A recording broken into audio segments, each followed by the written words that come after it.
Hi, good morning. I am headed back to the office. I have real clothes on. This is all the stuff that's coming with me to decorate my desk. I am definitely uncomfortably excited. I don't know how to talk to my coworkers in person. I really wanted to film a vlog. I have had trouble lately filming vlogs. At this point, I have now done some amount of scripting and filming and editing for 3 different vlogs that I completely threw in the trash because I hated, because they reminded me of Caitlin Riley's skits. I need attention. There's some character in them who's not being honest with themselves or has some emotional something or is very clearly sending off messages that are different from what they intend to send off. And that's what I felt when I was watching my own vlogs. The past couple of months have been quite a large volume of life things. All I see when I watch these vlogs is me trying to hide that situation and appear heroic heroic or just on top of my life and stuff.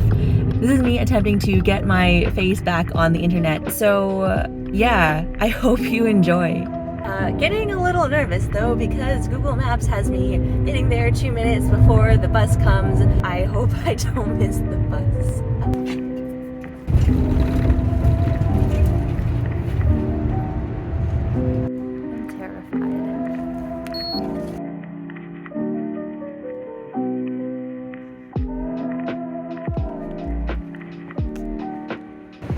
Recently, I've started thinking of my wushu as art, and it's great.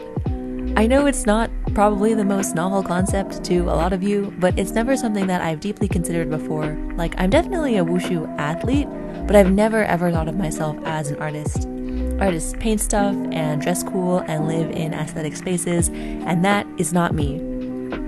But the more I listen to artists on YouTube, the more ideas I find that resonate with me and inspire me. It seems like not an uncommon sentiment for artists to feel like the reason they're here on this planet is to do art, and art is what makes life meaningful, and they have some inherent insatiable need to do their craft, and that's definitely how I feel about wushu. And there's no shortage of people out there on a starving artist YouTube where people are trying to finagle their lives and incomes to serve a single, financially not very promising goal of doing more art and often striving for that coveted status of being a full-time artist.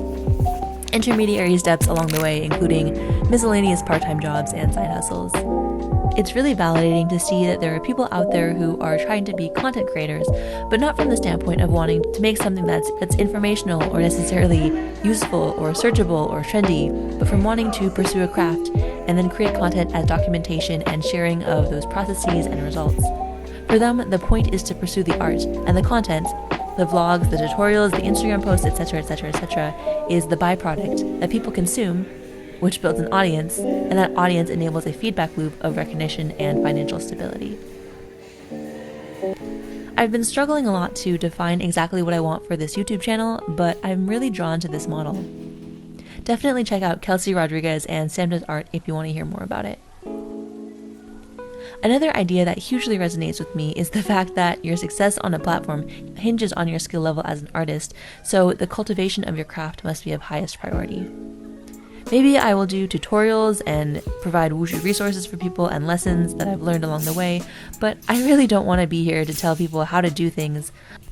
I just want to live my wushu journey as well as possible, and if people see that, I want them to feel free to live their journeys as well as possible too. Thinking of wushu as art has also helped me put metaphors to my thoughts and feelings about competition and modern Taolu. Nowadays, the way to be competitive and serious about wushu is to compete by the international rules. If you want to hear about that, you can check out my conversation with Brandon Sugiyama.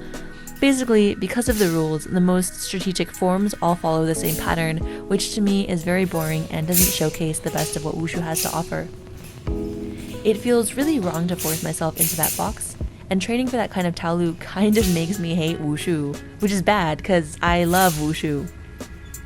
It's like if the style du jour of music was to make a 4-minute pop song that went verse, verse, bridge, chorus, outro. Like everyone does it. Actually, maybe it's better to think of it like a concerto, considering how for the top athletes, it's a single thing labored over for years and years.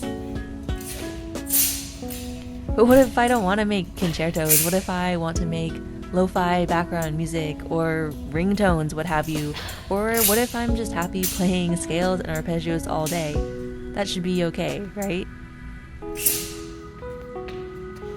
Something that a lot of artists on YouTube talk about is how the internet has allowed the relationship between artists and art appreciators to blossom, both in allowing art to reach people and artists to get paid for their work.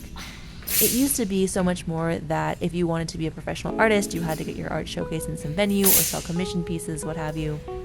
Now, there's social media and ads and every kind of brand deal and Patreon, and you can sell courses and PDFs and whatever it is that people will buy that's related to your art or is your art itself.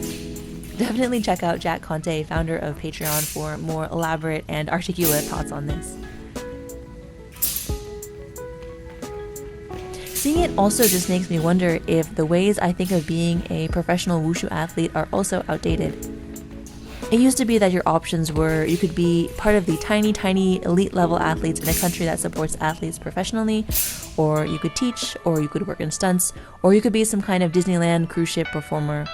But I wonder if it's possible to carve a space for myself on the internet as an artist, content creator, athlete person with my life centered around my craft. Obviously, I have a really long way to go, both in developing my skills and figuring out how to package and distribute what I want to create in a high quality, entertaining way. But what a dream, you know? Anyway, those are my thoughts. I really don't know what I'm doing with this channel or with my Instagram, for that matter. Probably a lot of things, but hopefully stuff that showcases martial art as well as I possibly can. If you are a wushu athlete, let me know. Do you think of yourself as an artist? A martial artist? Why or why not? Let me know in the comments. Thank you guys so much for watching, and I will see you next time.